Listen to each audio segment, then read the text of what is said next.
Bismillahirrahmanirrahim. Assalamualaikum warahmatullahi wabarakatuh. Alhamdulillahi rabbil alamin. Alladzi an'amana bi ni'matil imani wal islam. Asyhadu an la ilaha illallah wahdahu la syarikalah wa asyhadu anna Muhammadan abduhu wa rasuluh. Wassalatu wassalamu ala rasulillah wa ala alihi wa ashabihi wa man tabi'ahu bi ihsanin ila yaumiddin amma ba'du. Rabbi shrah li sadri wa yassir li amri wahlul 'uqdatam min lisani yafqahu qawli. Rabbi zidni ilma warzuqni fahma. Bapak-bapak, ibu-ibu sekalian, jamaah Masjid Al-Ikhlas yang dirahmati Allah Subhanahu wa taala. Alhamdulillahirabbil alamin, di malam hari ini Pak ya, dimasuk di 10 Zulhijjah. Nah, tadi 9 Muharram ya. Kita diberikan kemudahan oleh Allah Subhanahu wa taala untuk salat maghrib berjamaah di masjid yang dirahmati oleh Allah Subhanahu wa taala ini. Kemudian salawat dan salam kepada Rasulullah sallallahu alaihi wasallam, pada keluarganya, para sahabatnya, dan para pengikutnya sampai akhir kelak. Pembahasan kita lanjutkan lagi Pak Ibu sekalian yang dirahmati Allah Ta'ala, terkait dengan sholat Jumat, masalah khutbah Jumat. Pembahasan kita akan masuk di masalah tentang khutbah Jumat. Pertama, gimana hukum dari khutbah Jumat? Jadi, kalau jumhur ulama ya Pak, mayoritas ulama itu berpandangan bahwasanya khutbah Jumat itu hukumnya wajib ya Pak. Adanya khutbah Jumat itu hukumnya wajib. Jadi harus ada khutbah Jumat itu. Itu pandangan dari jumhur ulama. Dalil mereka apa Pak? Dalil mereka itu ya perbuatan Nabi sallallahu alaihi wasallam. Ya, Nabi sallallahu alaihi wasallam banyak dalil-dalil sahih, hadis-hadis sahih yang menjelaskan bahwasanya beliau itu berkhutbah setiap Jumat. Jadi setiap Jumat itu pasti ada khutbahnya ya Pak ya. Jadi itu menjadi dalil pertama mereka. Setiap ada Jumatan Nabi khutbah. Hari Jumat Nabi khutbah. Itu menjadi dalil mereka. Ya, dalil bahwasanya khutbah itu menjadi sebuah kewajiban, karena setiap khutbah pasti ada, setiap Jumatan pasti ada khutbahnya. Kemudian mereka jumhur ulama ini juga berdalil dengan hadis Nabi sallallahu alaihi wasallam. Dengan hadis Nabi sallallahu alaihi wasallam, itu hadis Nabi mengatakan Pak ya, yang sering kita dengar, "Shallu kama raaitumuni usolli." Salatlah kalian sebagaimana aku salat. Shallu kama raaitumuni usolli. Salatlah kalian sebagaimana aku salat. Nah, salat Jumatnya Nabi itu ya gitu tadi Pak ya. Salat Jumatnya Nabi selalu ada khutbahnya. Ya, enggak pernah meninggalkan khutbahnya. Itu menjadi kewajiban kita untuk meniru. Kemudian dalil yang ketiga bagi mayoritas ulama atau jumhur ulama Pak, firman Allah Subhanahu wa taala, "Ya ayyuhalladzina amanu," wahai orang-orang yang beriman, "idza nudiya lis-sholati min yaumil jumu'ati," kalau kalian diseru untuk ya salat pada hari Jumat, maksudnya hari Jumat, salat Jumat, fas'au ila dzikrillah. Fas'au itu artinya bersegera. bersegera untuk berzikir mengingat Allah Subhanahu wa taala. Nah, perintah untuk segera berzikir itu Pak, itu kan menunjukkan wajib ya. Karena perintah itu memfaedahkan wajib. Karena kalau ada perintah berarti wajib sifatnya Pak ya, kecuali ada yang memalingkan maknanya dari tidak wajib. Kalau diperintahkan segera berarti berangkat segera untuk berzikir ya. Karena bersegera itu ya tidak berlaku kecuali untuk yang wajib. Dan mereka para jumhur ulama mengartikan fas'au ila zikrillah itu, bersegeralah berzikir mengingat Allah Subhanahu wa taala, itu jumhur ulama mengartikannya, menafsirkannya dengan khutbah itu. Karena khutbah itu kan mengingatkan kita dengan Allah Subhanahu wa taala. Jadi fas'au ila zikrillah, atau bersegeralah kalian kepada khutbah itu. Khutbah Jumatan. Itu diartikan oleh jumhur, Pak. Karena zikir itu sendiri bagian dari khutbah. Jadi itu dalilnya jumhur ya. Yang pertama dalilnya adalah kenapa jumhur mengatakan wajib? Karena Nabi nggak pernah meninggalkan khutbah itu. Jadi setiap ada Jumatan pasti ada khutbahnya.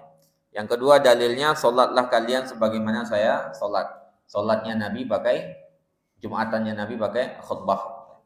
Yang ketiga dalilnya adalah hadis ayat Al-Quran itu, ya ayyuhalladzina amanu, wahai orang-orang beriman, kalau kalian diseru pada hari Jumat untuk solat, fas'au ila zikrillah. Fas'au ila zikrillah itu bersegera mengingat Allah. Mengingat Allah itu diartikan oleh jumhur ulama dengan khutbah. Karena khutbah itu kan ada zikir kepada Allah Subhanahu wa ta'ala. Itu jumhur ulama ya Pak ya. Jadi jumhur ulama khutbah itu harus ada. Tapi ada yang menyelisihi Pak. Salah satunya adalah Imam Syaukani. Imam Syaukani penulis kitab Naulul Autar itu kan beliau berpandangan Pak. Salah satu pandangannya Imam Syaukani itu bahwasanya khutbah itu hukumnya cuman sunnah ya. Khutbah itu hukumnya cuman sunnah. Apa dalil beliau? Pertama bantahan beliau Pak. Nabi nggak pernah meninggalkan Jumat itu. Nggak pernah meninggalkan khutbah dalam sholat Jumat itu, kata beliau. Perbuatan tidak selalu memfaedahkan wajib. Ya. Jadi perbuatan Nabi itu belum tentu wajib Pak. Ya. Kecuali Nabi langsung mengatakan ini adalah wajib baru wajib. Cuman kalau sekedar perbuatan itu para ulama memang dalam usul fikih dikatakan tidak langsung menjadi wajib ya Pak ya.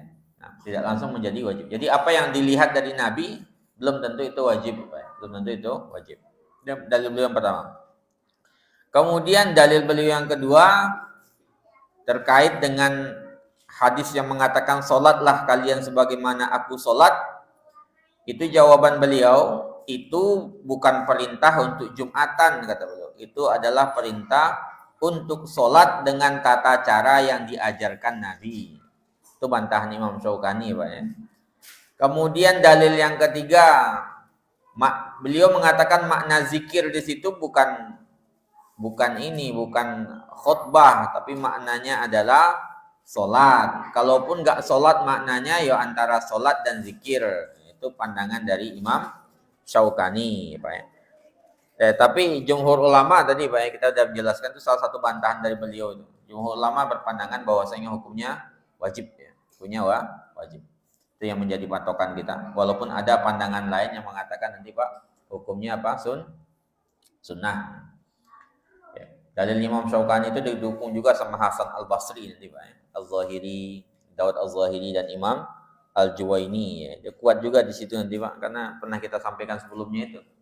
Kalau seseorang, kalau seandainya dikatakan wajib, dia wajib ya Pak ya adanya. Kalau dikatakan wajib, kalau seandainya seseorang nggak mengikuti, kecuali cuman ujung khutbah saja, atau cuman dia sholat saja Pak, ya kan tetap dianggap Jumatan dia. Orang kalau nggak sempat mendengarkan Jumat, kemudian cuman sholat doang kan tetap Jumatan Pak. Bukan berarti dia nambahin 2 rakaat zuhur lagi tuh. Itu makanya perdebatan dalam hal ini tuh agak kuat memang dalam masalah itu. Itu yang pertama. Tapi kita berpandangan dengan pandangan jumhur bahwasanya khutbah itu ya wajib adanya. Itu yang pertama. Yang kedua, masalah istihbabu taslimil imam idza raqa al mimbar Ya, sunnahnya imam mengucapkan salam kalau naik mimbar. Kemudian wa ta'zinu idza jalasa wa ta'zini idza jalasa alaihi. Kemudian azan dikumandangkan kalau imam sudah duduk. Ya, Assalamualaikum kan duduk Pak, biasanya. Azan ketika itu. Wastiqbalil muazzin lahu ma'mumina lahu. Ya, kemudian menghadap kepada para makmum. Di sunnahnya ya Pak itu. Sunnahnya ya, pertama salam, ya. Kemudian azan ketika duduk, imam khatib, kemudian menghadap kepada makmum, menghadapkan wajah kepada makmum. Diriwayatkan dari Jabir Pak radhiyallahu anhu, anna Nabiyya sallallahu alaihi wasallam, bahwasanya Nabi sallallahu alaihi wasallam idza sa'idal mimbara, kalau beliau naik ke mimbar, salam, beliau mengucapkan salam dahulu kalau naik mimbar. Assalamualaikum gitu ya. Diriwayatkan oleh Ibnu Majah dan dalam sanadnya ada Ibnu Luhai'ah, dan dia itu adalah periwayat dari Al-Asram dalam sunnahnya dari Sya'bi dari Nabi sallallahu alaihi wasallam secara mursal dari Atha dan selainnya, bahwasanya Nabi sallallahu alaihi wasallam kana idza sa'idal mimbar, kalau beliau naik mimbar, aqbala biwajhihi 'alan nasi, beliau menghadapkan wajahnya kepada orang. Jadi menghadapkan wajahnya ke orang-orang. Kemudian beliau mengucapkan qala assalamualaikum. Assalamualaikum kata Rasulullah sallallahu alaihi wasallam. Kemudian Imam Sya'bi menjelaskan Abu Bakar dan Umar juga melakukan hal tersebut. Ya Pak ya. Sa'ib bin Yazid radhiyallahu anhu juga mengatakan an-nida yaumal jumu'ati awwaluhu idza jalasal imamu alal mimbar. Azan itu pada hari Jumat, ya. Azan pada hari Jumat itu Pak, awalnya kalau dalam riwayat As-Sa'ib bin Yazid itu idza jalasal imamu alal mimbar, ketika imam duduk di atas mimbar. Itu pada masa Rasulullah sallallahu alaihi wasallam wa Abi Bakrin wa Umar, di masa Abu Bakar dan Umar. Falamma kana Utsmanu, ketika masuk zamannya Utsman radhiyallahu anhu, wa kasuran nasu, dan orang-orang banyak, zada nida'us salis, ditambah panggilan ketiga. Panggilan ketiga itu maksudnya 2 kali azan 1 kali qomat itu Pak. Itu di zamannya Utsman itu. Makanya sering disebut dengan azannya Utsman, ya, azannya Utsman. Tapi karena dia menjadi perbuatannya Khalifah Rasyidin, makanya menjadi dalil juga. Karena kita kan memang diperintahkan untuk mengikuti dalil Khulafa Rasyidin, Pak. Kan kita disuruh berpegang dengan Nabi dan sunnah Khulafa Rasyidin. Jadi sunnah azan 2 kali itu sebenarnya dimulai di zamannya Utsman. Ini ditegaskan oleh riwayat ini, Pak. Sa'id bin Yazid itu. Dia kata ya Sa'id bin Yazid, panggilan pada hari Jumat itu awalnya idza jalasal imamu alal mimbar, imam duduk di mimbar itu baru azan. Awalnya begitu di zaman Nabi sallallahu alaihi wasallam, kemudian di Abi Bakar dan Umar. Falamma kana Utsmanu, ketika Utsman bakasron nasu, orang semakin banyak Pak. Orang semakin banyak. Zadan nida'us salis, ditambah dengan azan ketiga al-zawra. Al-zawra itu artinya di lapangan. Ya, dahulu dalam riwayatnya di pasar-pasar itu. Jadi di pasar-pasar, di lapangan. Kenapa? Karena nggak cukup udah, karena saking luas wilayahnya, kalau cuma di masjid tuh nggak kedengeran sama yang lainnya. Makanya di pasar-pasar dahulu, di pasar-pasar, di lapangan. Zawra itu lapangan artinya Pak. Fasabatal amru ala zalika. Kemudian itulah yang terjadi selanjutnya. Ini tujuannya apa? Azan Utsman yang ketiga itu adalah karena wilayah semakin luas, kemudian orang semakin banyak, perlu untuk dipanggil. Kemudian diriwayatkan oleh Imam Ahmad dan An-Nasa'i, kana Bilalun, dahulu Bilal yu'azzin, memandangkan azan, ija jalasan Nabi sallallahu alaihi wasallam alal mimbar. Kalau Nabi naik di mimbar itu baru Bilal azan, kalau di Bilal itu Pak ya, Bilal bin Rabah. Wa yuqimu idza nazala, dan beliau baru iqamah kalau turun. Kalau turun Nabi langsung iqamat Bilal. Tapi kalau Nabi duduk di Bilal di mimbar, assalamualaikum, kemudian Nabi duduk, baru Bilal itu azan Pak ya. Itu gitu dahulu di zaman Nabi sallallahu alaihi wasallam. Jadi dari Adi bin Sabit juga, dari bapaknya, dari kakeknya berkata, kana Nabi sallallahu alaihi wasallam, Dahulu Nabi sallallahu alaihi wasallam idza qama 'alal mimbar, kalau beliau berdiri di atas mimbar itu Pak, istaqbalahu ashabuhu biwujuhihim.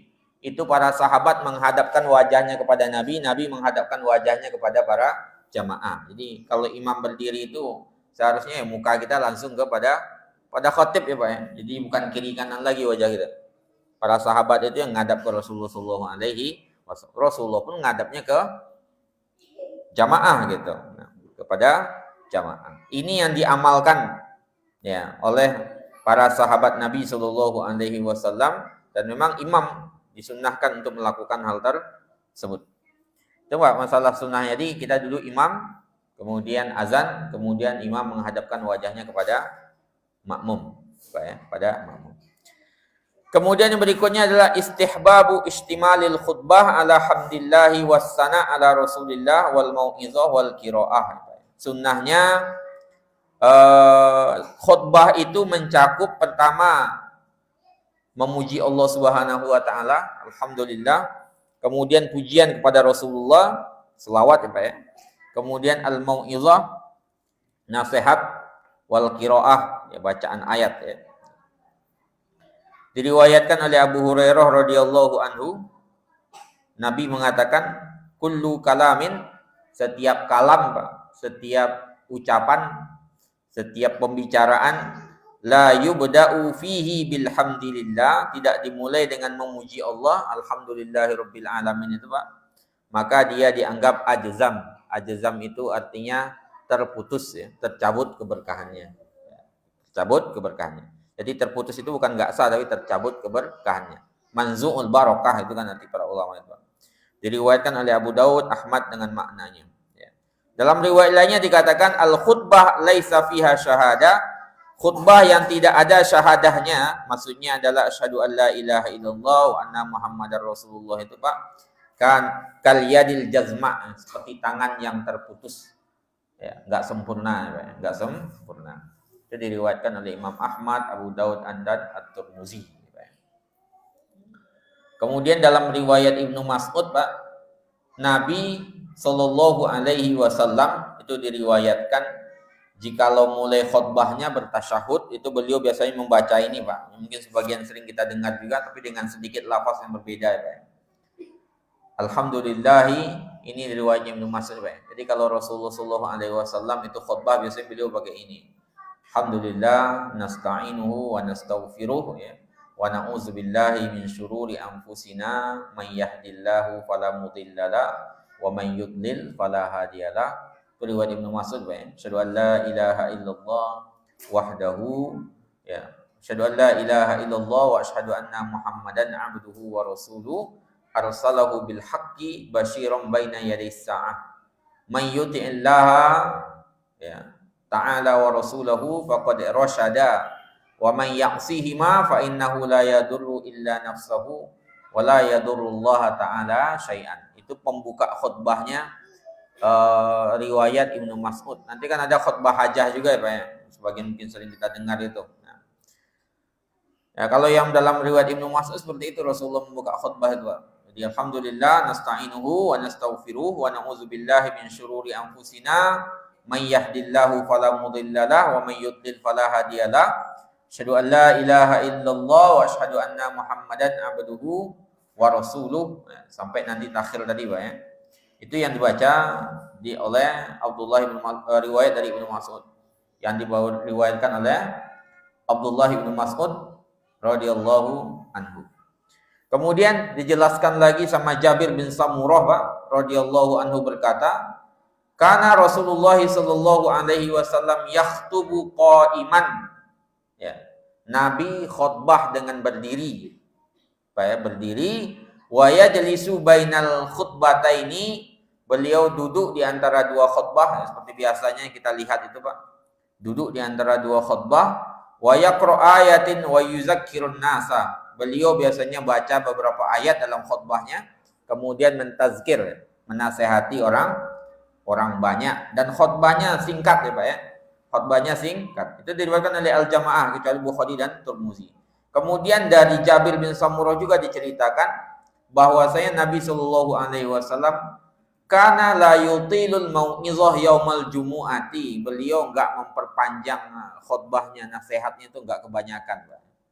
Beliau biasanya cuman dalam riwayatnya Jabir bin Samurah ini, Pak, innama hiya kalimatun yasirat, ya. Cuman kata-kata singkat, mudah, singkat, tapi maknanya dalam, ya, Pak. Itu yang dilakukan oleh Rasulullah Shallallahu Alaihi Wasallam. Jadi nggak muter-muter atau nggak lama sekali itu. Jadi Rasulullah itu la yutilul mau'izah, tidak memanjangkan itu. Singkat, padat, ya, Pak. Jadi nggak berputar-putar. Memang nanti ada larangannya, Pak, berputar-putar nggak jelas. Ya. Khutbah muter-muter itu malah memang nggak sunahnya nggak begitu. Rasulullah tuh bi kalimatin yasirat, ya, dengan kata-kata singkat, padat, jelas gitu. To the point aja, ya, Pak. Ya. Jadi nggak seperti kita lagi tablik akbar gitu ya, muter-muter gitu ya. Enggak.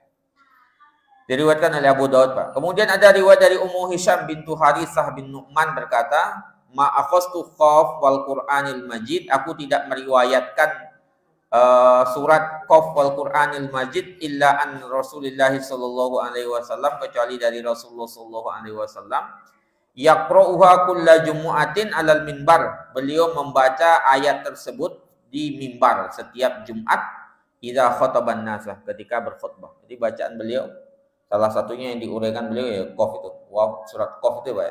Qaf wal Qur'anil Majid. Dan ini juga menunjukkan kepada kita ada sahabiat yang ikut Jumatan.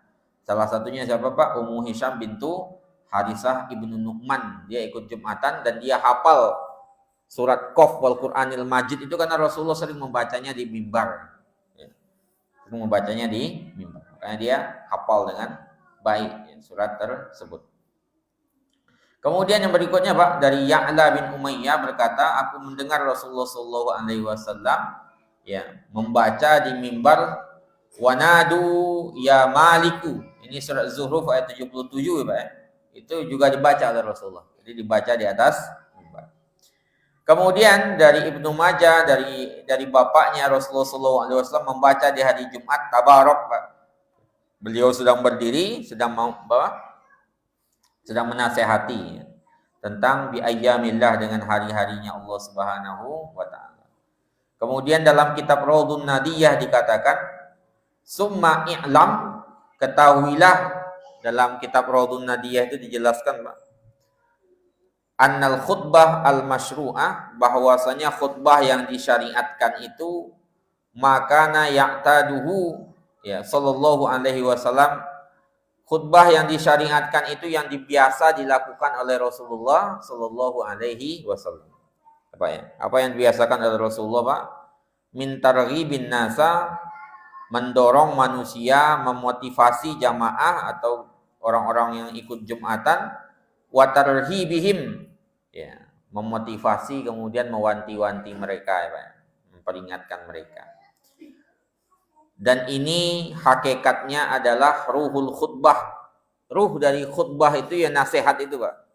Nasihat tersebut. Makanya yang lainnya dikatakan sunnah semuanya. Karena inti khutbah itu sebenarnya kalau dalam Raudhun Nadiyah itu adalah ya nasihatnya itu. Ya nasihatnya tersebut. Ya. Alladzi li ajlihi syuri'at. Karena inti khutbah itu adalah nasihat. Nasihat itulah yang menjadi inti dari syariat khutbah itu sendiri. Sedangkan syariat memuji Allah Subhanahu wa taala, tahmid tadi, Pak, alhamdulillah, kemudian selawat kepada Rasulullah atau membaca salah satu ayat Al-Qur'an, semuanya itu keluar, ya, bukan dari inti khutbah itu, inti dari pensyariatan khutbah. Jadi inti kata beliau dalam kitab Raudhun Nadiyah, inti pensyariatan khutbah itu memang ada di nasihatnya. Maka nasihatnya enggak boleh bertele-tele gitu, kayak muter-muter gitu, ya. Karena intinya di nasihatnya itu bukan di tahmid, bukan di sholawat, bukan dibaca ayatnya itu. Walaupun itu juga sebagian mensyaratkan, ya, Pak, mensyaratkan. Tapi intinya bukan di situ. Nah, intinya bukan di situ. Karena kenapa, Pak? Karena ketika dahulu, ya, waqad kana arabul arab, ya, urful arab, dahulu kebiasaannya orang Arab itu dan sudah berlanjut, ya, dan kita juga begitu, ya. Kalau seseorang ingin berdiri kemudian berbicara, ya jelas akan membaca pujian kepada Allah Subhanahu wa taala dan solawat. Jadi kayak kita berdiri biasa ini Pak, mulai dengan tahmid dahulu dan solawat. Kenapa? Karena kalau nggak dimulai dengan tahmid, ya, alhamdulillah itu berarti terputus ya, cabut keberkahannya. Makanya tanpa disebutkan dengan sendirinya juga dalam Jumatan itu ya ketika seseorang berdiri yang baca itu. Ya, seharusnya udah baca itu, Pak. Karena itu sudah menjadi kebiasaan seharusnya. Makanya dikatakan inti dari khutbah Jumat itu adalah nasihatnya nasihat itu sendiri, Pak. Nasihat itu sendiri dan itulah yang idealnya harusnya kita jaga. Itu masalah sunnahnya khutbah mencakup alhamdulillah, pujian kepada Allah, salawat ya Pak ya. Kemudian nasihatnya, intinya ada di nasihat. Kemudian yang berikutnya Pak, disyariatkan masyru'iyatul qiyam, disyariatkan berdiri lil khutbataini untuk kedua khutbah, wal julus bainahuma, dan duduk di antara keduanya jalsatan khafifah, duduk yang ringan. Jadi memang disyariatkan berdiri untuk kedua khutbah itu, kemudian duduk dengan duduk yang ringan. Ya kayak biasanya kita lihat itu, Pak. Diriwayatkan oleh Abdullah bin Umar, Pak, radhiyallahu anhu, kata beliau, dahulu Nabi Shallallahu alaihi wasallam itu kalau berkhutbah di hari Jumat qaiman, ya, beliau itu berdiri khutbahnya. Summa yajlis, kemudian beliau duduk. Summa yakum kama yaf'aluna al-yawm. Kemudian beliau berdiri lagi, berdiri, duduk di antara dua khutbah, ya. Jadi di antara dua khutbah itu kemudian berdiri lagi, ya. Kemudian baru seperti yang kita lihat sekarang ini. Itu diriwayatkan oleh Al-Jamaah.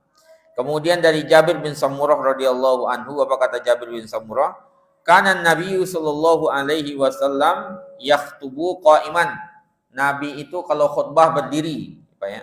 Summa yajlis, kemudian beliau duduk, summa yakum, kemudian berdiri lagi, fayakhtubu qa'iman, beliau berkhutbah dengan berdiri. Bahkan beliau mengatakan, Jabir bin Samurah itu, siapa yang mengatakan Nabi khutbah dengan duduk, kata beliau, maka dia sungguh telah berdusta. Faqad kadzdzaba. Jadi faman qala kana yakhtub jalisan, siapa yang mengatakan Rasulullah itu khutbahnya duduk, itu faqad kadzdzaba, ya, bohong, kata Jabir bin Samurah. Ya.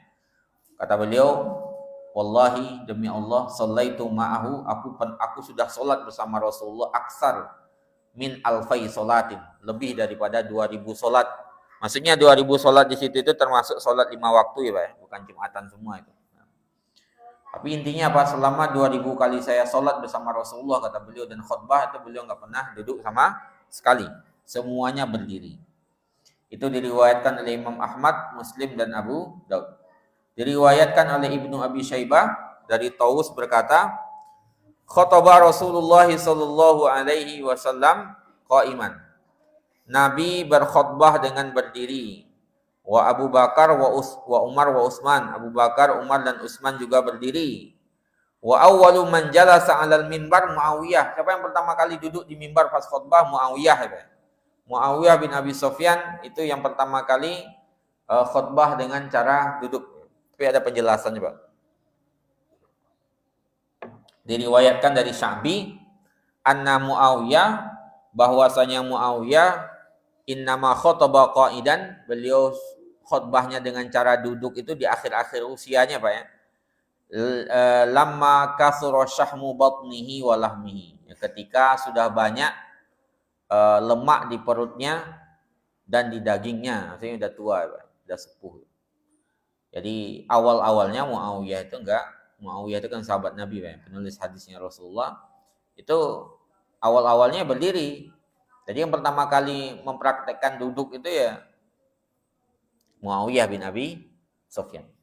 Bisa nggak khutbahnya? Sah, Pak. Tetap sah. Makanya dikatakan istihbab. Pensyariatan ya, pensyariatan. Berdiri di situ. Itu yang pertama kali. Tapi intinya kalau berdiri ya seharusnya berdiri yang kita lakukan. Kemudian sebagian imam menyatakan wajibnya berdiri ketika khutbah dan wajibnya duduk di antara dua khutbah berdasarkan perbuatan Nabi SAW. Tapi tadi sekali lagi, perbuatan Nabi itu belum tentu menunjukkan wajib. Perbuatan Nabi belum tentu menunjukkan wajib. Jadi bedakan antara hadis yang qauliyah yang langsung diucapkan Nabi dengan perbuatan, Pak. Memang begitu dalam ilmu itu, usul fikih itu. Kalau perbuatan itu belum tentu menunjukkan wajib. Kecuali Rasulullah langsung mengatakan ini adalah wajib, itu baru menjadi wajibnya. Tapi kalau perbuatan itu masih diperselisihkan oleh para ulama, apakah dia menjadi wajib atau tidak. Allahu a'lam bishawab masalah itu, Pak. Nah, itu maksudnya babnya di usul fikih pembahasannya. Kemudian yang berikutnya, Pak, istihbabu raf'is sauti bil khutbati, disunnahkan meninggikan suara dengan khutbah. Jadi khutbah suaranya diangkat, wa taksiriha, dan memendekkan khutbah itu, wal ihtimami biha, dan wajib diperhatikan, ya Pak. Jadi didengarkan dengan baik orang khutbah tersebut. Suara ditinggikan bagi khatib itu, Pak. Ada riwayat dari Ammar bin Yasir radhiyallahu anhu, beliau mengatakan, sami'tu Rasulullah sallallahu alaihi wasallam yaqul, aku mendengar Rasulullah sallallahu alaihi wasallam mengatakan, kata Ammar bin Yasir, inna tula salatir rajul, lamanya salat seseorang, wa qasra khutbatihi, dan khutbahnya yang singkat, itu ma'annatun min fikhihi, itu tandanya dia paham agamanya, Pak. Ya, kenapa? Karena paham seharusnya dia nggak memperpanjang, tapi singkat, singkat padat gitu. Jadi memperpanjang-panjang itu justru tanda menunjukkan ketidakpahamannya dengan agamanya itu sendiri. Kayak Rasulullah mengatakan, fa'atilus shalah, maka lamakan salat, wa aksirul khutbah, dan singkatkan khutbah. Memanjangkan salat itu bukan berarti memanjangkan di lebih panjang dibandingkan khutbahnya, ya, Pak. Bukan memanjangkan, melamakan dalam artian menyusahkan yang di belakang juga, enggak begitu. Tapi dia lebih panjang dibandingkan dengan khutbah itu sendiri. Jadi khutbahnya singkat, sholatnya yang lama. Jangan sholatnya yang lama, khutbahnya singkat. Itu kebalik. Makanya dikatakan oleh Rasulullah, lamanya sholat seseorang, kemudian singkatnya khutbahnya, itu merupakan ma'annatun min fikhihi, tanda kepahamannya akan agamanya. Itu menunjukkan pemahaman seseorang. Diriwayatkan oleh Imam Ahmad dan Muslim. Kemudian juga dijelaskan dalam hadis lainnya, Pak, innama kana qasrul khutbah wa tulus shalah, dinamakan salat diperpendek, disingkatkan jumatannya, Pak. Salatnya dipanjangkan, khutbahnya disingkatkan, itu menunjukkan pemahaman seseorang. Kenapa? Karena faqih, karena seorangnya ahli fikih mengetahui jawami'il kalim, kata-kata yang singkat namun padat, sehingga dia tidak bertele-tele, Pak, ya, tidak memperpanjang ucapannya, mempersingkat ucapannya sampai kepada inti khutbah. Itu yang harusnya kita lakukan. Jadi mempersingkat. Dari Jabir bin Samurah radhiyallahu anhu, beliau menjelaskan, kanat salatu Rasulullah sallallahu alaihi wasallam qasdan. Jadi salatnya Rasulullah itu pertengahan, Pak, enggak singkat, enggak panjang juga gitu ya. Nah, khutbahnya juga begitu. Wa khutbatuhu qasdan. Khutbahnya juga pertengahan, enggak terlalu panjang, enggak terlalu panjang ya, Pak, enggak terlalu singkat juga. Jangan cuma rukunnya aja, kemudian enggak khutbah sama sekali, atau khutbahnya cuma baca satu ayat, itu juga enggak pas. Jadi enggak terlalu lama, tapi enggak terlalu singkat. Salatnya juga enggak terlalu singkat, enggak lama juga gitu. Tapi kalau dibandingkan di antara keduanya mana yang lebih lama, idealnya salatnya yang lebih lama. Itu kalau bisa kita lakukan.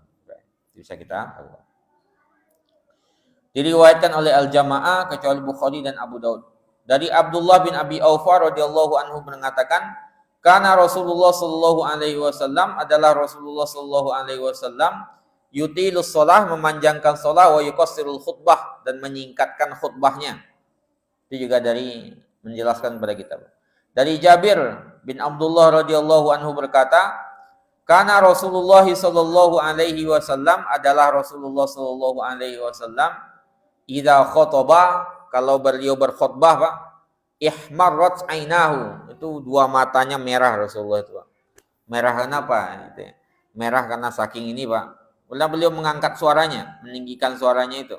Jadi ihmarrat ainahu, kedua matanya memerah, wa ala sautuhu, suaranya meninggi, Pak. Suaranya meninggi, washtadda ghadabuhu, dan kemarahannya itu kelihatan sekali, Pak. Ya, hatta ka'annahu munjiru jaisin, seakan-akan beliau sedang memperingatkan pasukannya. Jadi memang semangat khutbah itu memang Pak ya. Kalau Rasulullah itu dalam riwayat Jabir bin Abdullah itu matanya merah, ada marahnya Pak ya, emosinya di situ. Kemudian beliau itu mengangkat suaranya, ya. Ihmarat wada'u wa ala sautuhu washtadda ghadabu. Marah. Seakan-akan beliau sedang memperingatkan pasukan. Makanya kalau kita lihat khutbah-khutbahnya Arab itu Pak, itu kayak gitu kira-kira khutbahnya. Arab-Arab yang vokal itu Pak, kan ada namanya orang-orang yang fawwah ya. Fawwah itu khutbahnya semangat sekali ya Pak. Kayak orang lagi membariskan pasukan lah, kira-kira gitu. Walaupun sebagian ada juga yang biasa. Tapi orang-orang yang ahli khutbah itu biasanya dia kayak memperingatkan pasukan ya Pak.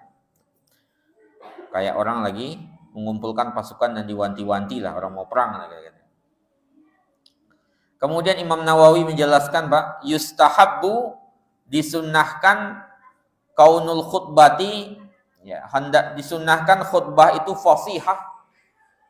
Ya, bahasanya bagus ya Pak. Bahasanya bagus, balighah, itu enggak bertele-tele, murattabah, terstruktur ya, ucapannya, mubayyinah, jelas, min ghairi tamtid, enggak muter-muter ya Pak, wala takir, kemudian mendalami terlalu dalam sehingga orang sendiri yang mendengar juga bingung ya Pak. Wala takunu alfazan mutabazzilah, bukan lafaz-lafaz yang enggak berguna, wa mulaffaqah, ya nambah-nambah kata-kata saja ya Pak. Kenapa? Karena itu tidak akan sampai ke dalam diri kita ya, tidak akan berpengaruh ke dalam diri. Dan tidak juga menakut-nakuti ya, wahsyiyah di annahu la yahsul maqsudah, karena itu tidak akan mendapatkan tujuannya Pak. Bal yakhtar alfazan jazila mafhumah, tapi dia memilih kata-kata yang singkat padat dan bisa dipahami. Itu dia cara khutbahnya Rasulullah sallallahu alaihi wasallam. Bahkan Ibnu Qayyim itu menjelaskan khutbahnya Rasulullah sallallahu alaihi wasallam itu biasanya Pak yang Jumatan ya. Itu khutbahnya Rasulullah kata Ibnu Qayyim itu berisi tentang mengingatkan tentang rukun iman itu Pak. Yang menjelaskan masalah-masalah yang terkait dengan usulul iman, iman kepada Allah, malaikatnya, kitabnya, rasulnya, hari akhir, surga, neraka, apa yang dijanjikan bagi orang-orang beriman, dan apa yang diancamkan kepada orang-orang yang bermaksiat kepada Allah Subhanahu wa ta'ala. Sehingga kata beliau ketika selesai khutbah, orang itu semakin beriman kepada Allah Subhanahu wa ta'ala, kemudian semakin bertauhid, semakin mengenal Allah Subhanahu wa ta'ala. Bukan mengkhotbahkan sesuatu yang kata beliau, kalau kata Ibnu Qayyim itu Pak, sesuatu yang tufidu umuran mustarikah bainal khalaik, perkara-perkara yang semua orang juga tahu itu gitu ya. Misalnya masalah bahwasanya kita semua akan meninggal gitu ya, bahwasanya harta kita mau dibagi. Nah, itu kata beliau itu malah kata Ibnu Qayyim itu justru enggak menambah keimanan. Semua orang juga udah tahu dia akan mati, bahwasanya hartanya akan dibagi kalau dia meninggal, akan diwariskan. Makanya Rasulullah SAW dalam khutbah itu Pak, ketika khutbah Jumat itu lebih banyak mengingatkan tentang usulul iman ya. Usulul iman ya, rukun iman yang pertama itu iman pada Allah, pada Rasulnya, semuanya ya, rukun iman yang 6 itu Pak. Kitab-kitabnya, malaikatnya. Kemudian mengingatkan dengan surga dan neraka, balasan Allah kepada orang-orang beriman dan orang-orang yang tidak beriman. Itulah khutbahnya Rasulullah SAW Pak. Jadi tidak apalagi bertele-tele ya, berpanjang-panjang, nggak jelas intinya apa, cerita sana sini, itu tidak bagian dari khutbahnya Rasulullah Sallallahu Alaihi Wasallam. Gih, Pak situ ada yang mau ditambahkan Pak? Silahkan. Kita kayak mau azan. Ini masih di pembahasan kita tentang khutbah Jumat ya. Insyaallah kita lanjutkan di pertemuan selanjutnya Pak. Kita tutup dengan doa kafaratul majelis. Subhanakallahumma wa bihamdika asyhadu an la ilaha illa anta astaghfiruka wa atubu ilaik. Assalamualaikum warahmatullahi wabarakatuh.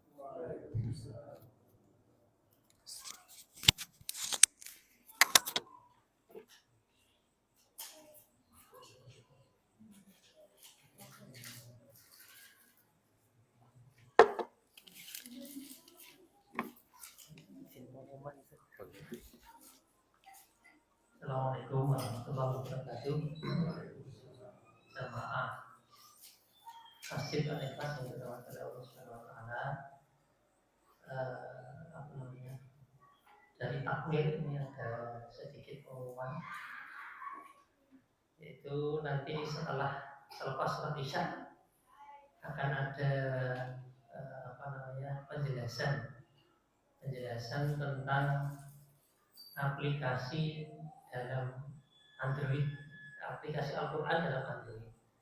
Ini kemarin dari yang bersangkutan sudah menembusi ke ketua takmir dan diperbolehkan untuk mengisi selepas sholat Isya, dan insya Allah akan ada souvenir setelah acara selesai, kurang lebih tidak lebih dari 30 menit insya Allah, untuk menjelaskan tentang aplikasi Al-Quran di dalam Android. Demikian Bapak Ibu sekalian yang bisa kami sampaikan. Assalamualaikum warahmatullahi wabarakatuh.